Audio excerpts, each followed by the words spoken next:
کیا امام ابن جوزی کی کتاب کی روشنی میں یزید پر لعنت کرنا جائز ہے؟ یعنی امت میں دو اقوال ہیں نا یزید پہ لعنت کرنے کے حوالے سے. ایک تو ابن جوزی وغیرہ ہیں، یہ تو اس پہ لعنت کو جائز سمجھتے ہیں. دوسری طرف وہ لوگ ہیں جو کہتے ہیں خاموشی اختیار کر لیجیے. ایک تیسرا فرقہ ایران سعودیہ اصل میں پیدا ہوا ہے، وہ کہتا نہیں آپ اس کو رحمت اللہ لے کے. تو ان کی تو کوئی اصل نہیں ہے. ابن جوزی تو ظاہر قائل ہیں. میرا خیال ہے اعلیٰ حضرت کا موقف ٹھیک ہے، احمد بریلوی صاحب کا. انہوں نے کہا کہ ہم یزید پہ لعنت کرتے نہیں ہیں، جو کرتا ہے اسے روکتے نہیں ہیں. یہ آپٹیمل ہے. وہی بات ہے نا، ایک علمی اختلاف ہے نا، دونوں طرف رائے موجود ہے نا. سورہ محمد کے اندر آیا کہ جو زمین میں ناحق قتل کرتا ہے اس پہ اللہ کی لعنت ہے. تو اس نے تو ناحق کتنے لوگوں کو قتل کروایا ہے، تو ملعون تو ہے نا. یہ میں لعنت نہیں بھیج رہا، میں کہہ رہا ہوں وہ خود لعنت زدہ ہوا ہے. جیسے جھوٹے کو میں لعنتی نہیں کہوں گا، لیکن میں اگر مجھے پوچھے کہ یہ جھوٹا ہے تو میں کہوں گا یہ ملعون ہو چکا ہے، اللہ کی طرف سے لعنت پڑ گئی اس پہ جھوٹ بولنے کی. لعنت اللہ علی الکاذبین، اس لیے کہ قرآن میں ہے ظالموں پہ اللہ کی لعنت. تو ظالم تو تھا. بھیجنے والے معاملے میں یہ ہے چونکہ کلمہ گو تھا، اہل قبلہ تھا، مسلمان تھا، نبی صلی اللہ علیہ وسلم نے ایسے شخص پہ لعنت کرنے سے منع کیا ہے اور کہا ہے کہ مردوں کو گالی مت دو، وہ اپنے انجام کو پہنچ چکے ہیں. آپ ان کی برائی کا ذکر تو ضرور کر سکتے ہیں کہ انہوں نے یہ غلط کام کیے، باقی ان کو بائی نیم مینشن کر کے، بائی نیم، جب تک آپ کو کنفرمیشن نہیں ہے. ہم بھی کہتے ہیں کہ جن لوگوں نے حضرت حسین ابن علی کو شہید کیا یا کروایا ان پہ اللہ کی لعنت. تو کسی کو غصہ نہیں چڑھنا چاہیے. جو کہتے ہیں یزید نے نہیں کرایا تو انہوں وٹ کے پہنتا ہے تو یزید نو لعنت نہیں پہنچ رہی، انہوں نے پتا ساڑھے پہ انہوں لعنت پہنچ رہی ہے. ٹھیک ہے، تو یہ جرنل تو بات کریں گے ہم. یہ تو قرآن میں ہے کہ ظالموں پہ اللہ کی لعنت، تو ہم تو کریں گے لعنت جو ظالم ہے، جنہوں نے ظلم کیا. ہم آج بھی کہتے ہیں کوئی کسی کو ناحق قتل کرے اس پہ اللہ کی لعنت، فرشتوں کی لعنت اور تمام لعنت کرنے والوں کی لعنت. بخاری مسلم میں، صحیح مسلم میں جو مدینہ کا چیپٹر ہے اس میں ہے کہ جس نے مدینہ میں بدعت کو جاری کیا یا اہل مدینہ کو ڈرایا یا دھمکایا، اس پہ اللہ کی لعنت، فرشتوں کی لعنت، تمام لعنت کرنے والوں کی لعنت. تو نبی علیہ السلام بھی فرما کے گئے. تو مدینے میں اور کیا بدعت ہوگی کہ واقعہ ہررا ہوا. ٹھیک ہو گیا. مسئلہ 1 اور 2 ہے یزید کے 3 برے کرتوت اور اس کے جھوٹے دفاع کے علمی جوابات، وہ دیکھ لیں. ٹھیک ہو گیا. کیا محمد بن عبد الوہاب صاحب کے سارے عقائد قرآن و سنت کے عین مطابق تھے، اور ان کی کتاب التوحید سے متعلق آپ کی کیا رائے ہے؟ کتاب التوحید بہت اچھی کتاب ہے. اور یہ جو احمد بریلوی صاحب نے ایک الزام لگایا ہے نا کہ یہ تقویۃ الایمان اس کتاب کا ترجمہ ہے، یہ بالکل جھوٹا الزام ہے. میں آج بھی بریلویوں کو کہتا ہوں کہ ایک طرف تقویۃ الایمان رکھیں، وہ گستاخانہ کتاب ہے. اچھی چیزیں بھی ہیں، گستاخانہ بھی ہیں. اچھی چیزیں یہ ہیں جو میں نے اپلوڈ کی ہیں کہ انہوں نے یزید کو جدھر بھی لکھا ہے یزید پلید لکھا ہے، اور امام حسین کو علیہ السلام لکھا ہے. ٹھیک ہے نا. اب میں اہل حدیثوں سے کہوں گا کہ ہاں جی آپ اپنے ابا جی کی بات مانو نا. اور انہوں نے یہاں تک لکھا ہے کہ نبی علیہ السلام جو ابن عباس کو خواب میں آئے ہیں نا، مسند احمد میں حدیث ہے، تو حضور کا دل غمگین ہے حسین کی وجہ سے جنت میں بھی. یہ اچھی بات ہے. اور باقی یہ جس قسم کی وہ گستاخانہ باتیں ہیں، مثلا 71B میں نے بتا دی ہیں.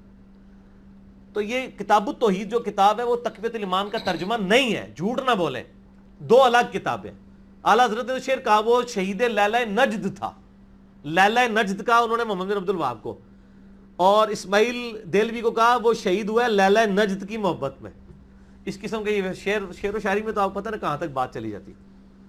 کتاب التوحید بیسٹ ایور بک جو میں نے پڑھی ہے، کیونکہ وہ بڑے اچھے اسلوب میں لکھی گئی. بلکہ میں آپ کو ایک ٹروتھ بھی ریویل کروں، میں نے ریسرچ پیپر اسی سٹائل میں لکھے ہیں. وہ چھوٹے چھوٹے چیپٹر بناتے ہیں، ان کا چیپٹر 1 یا 2 صفحے سے زیادہ کا نہیں ہوتا. اکثر چیپٹر 1 صفحے کے ہیں. اوپر ہیڈنگ ہے، آیت ہے، حدیث ہے، نیچے وہ پوائنٹ بناتے ہیں کہ اوپر کی آیت اور حدیث سے یہ 5 رزلٹ نکلے، بس چیپٹر ختم، ٹو دی پوائنٹ. آپ پڑھیں تو صحیح کتاب التوحید لے کے. تو محمد بن عبد الوہاب صاحب رحمہ اللہ تعالی اہل بیت سے بھی محبت کرنے والے تھے، اور ہمیں تو ان کے عقائد میں کوئی فساد اس حوالے سے نظر نہیں آیا. اگر کوئی آپ کے سامنے ہے تو ہمارے سامنے لے کے. یہ جھوٹ بولتے ہیں کہ وہ یہ کہتا تھا کہ جی میں جو ہے وہ روزہ شریف کو گرا دوں گا. استغفر اللہ. تو بولے یعنی آپ جھوٹ بولتے ہیں. ہاں یہ معاملہ کہ قبروں پہ جو مزار ہیں ان کو ہٹانا چاہیے، وہ تو نبی علیہ السلام نے فرمایا ہوا ہے. روزہ رسول کے گرانے کی بات نہیں انہوں نے کی ہے. گنبد خضرا کی بات کی ہے کہ حجرہ عائشہ شروع سے چل رہا تھا، اس کے اوپر لکڑی کا گنبد ایک فاطمی بادشاہ نے حضور کی وفات کے 650 سال بعد رکھا. یہ خود اعلیٰ حضرت نے لکھا ہے فتاوی رضویہ میں 668 ہجری میں. ایک فاطمی بادشاہ نے منت مان کے حضور کی وفات کے 650 سال بعد لا کے ایک لکڑی کا گنبد اوپر رکھ دیا ہے. اور محمد بن عبد الوہاب صاحب کہتے ہیں کہ یہ صحابہ تابعین تبع تابعین نے نہیں کیا. انہوں نے سونے کے گنبد رکھنے تھے جتنے وہ امیر لوگ تھے, اور گنبد بنانے کی ٹیکنالوجی تو نبی الاسلام سے بھی پہلے کی ہے, قبل از مسیح کی ہے. ڈوم آف دا رانگلی انہوں نے بنایا, ڈوم آف دا راک, جو نبی الاسلام کے معراج پہ جانے والا پتھر کے اوپر وہ جو گولڈن ڈوم جسے اکثر لوگ مسجد اقصی سمجھ رہے ہوتے ہیں بیت المقدس میں, مسجد اقصی وہ نہیں ہے. جنہوں نے وہ سونے کا یعنی اس کے سٹائل کا رکھا ہے, وہ سونے کا بنا کے ادھر نہیں رکھ سکتے تھے. ان کو پتا تھا مسلم شریف میں حدیث ہے, نبی علیہ السلام فرمایا میں تمہیں منع کرتا ہوں قبروں پر عمارتیں بنانے سے, قبروں کو پکا کرنے سے, اور ان پر بیٹھنے سے. ڈائریکٹ بیٹھنا بھی منع ہے اور مجاور بن کے بیٹھنا بھی منع ہے. 650 سال بعد ایک کام ہوا ہے, اور محمد بن وہاب صاحب کہتے ہیں کہ یہ جو حضور کی گستاخی کی گئی ہے میں ایک گنبد اتروا دوں گا. تو یہ آپ اس کی یہ ٹرانسلیشن کریں گے کہ روزہ رسول گرا دوں گا. لعنت ہے آپ لوگوں کے اس جھوٹے عقیدے کے اوپر. اور یہ تو اتنے ظالم ہیں, جھوٹے ہیں, میں تو خود بھگت رہا ہوں نا, میرے بارے میں ایسی باتیں لوگ کر دیتے. یعنی میں 31 سال تک بریلوی رہا ہوں, جیسے ہی میں نے کتاب و سنت کا منہج اختیار کیا ہے تو بریلوی علماء کے تقریریں کر رہے ہیں یہ قادیانی ہے, کہتے ہیں اس کے نام میں مرزا آتا ہے. تو سر جب 31 سال تک جب میں بریلوی تھا, میرے نام میں مرزا تھا, میرے ابو جی کے نام میں مرزا تھا, اس وقت آپ کو نہیں نظر آیا کہ میں قادیانی ہوں؟ ہاں اس لیے کہ میں سبز پگڑی باندھتا تھا. اب آپ کے مسلک کو چھوڑا تو آپ نے میرے پہ قادیانیت کا فتویٰ لگا دیا. تو یہ تو بڑے بے شرم لوگ ہوتے ہیں. یہ لوگ تو کوئی بھی گالی کسی کو بھی دے سکتے ہیں. سر جس ملک میں آرمی چیف کو قادیانی ہونے کی گالی دے دی جائے اور اس بیچارے کو اپنے باپ کی قبر پہ لگی ہوئی تختی کی فوٹو فیس بک پہ چڑھانی پڑ جائے ڈر کے مارے کہ میری جان چھوڑ دیں, کہیں میرے اوپر ہی نہ آ کے کوئی بندہ چڑھ جائے, وہاں پہ میری اور آپ کی کیا اوقات ہے؟ یہ جب آپ کو قادیانی کہہ رہے ہوتے ہیں نا, بیسیکلی اپنی پبلک کو یہ کہہ رہے ہوتے ہیں مار دو انہوں. یہ انڈائریکٹلی یہ کہہ رہے ہوتے ہیں کتنا بڑا ظلم کر رہے ہوتے ہیں, یہ جھوٹ بول رہے ہوتے ہیں. تو لوگ سر کہا نہیں کھاندے, لوگوں کو پتا ہے آپ جھوٹ بول رہے ہیں. اور چلیں بریلویوں نے میرے ساتھ کیا, دیوبندیوں نے چوتھے ملے کیا, یا انہوں نے سینکڑوں پمفلٹ بانٹے, ایک طرف غلام احمد قادیانی کی تصویر, ایک طرف میری لگا کے کہ یہ قادیانی ہے.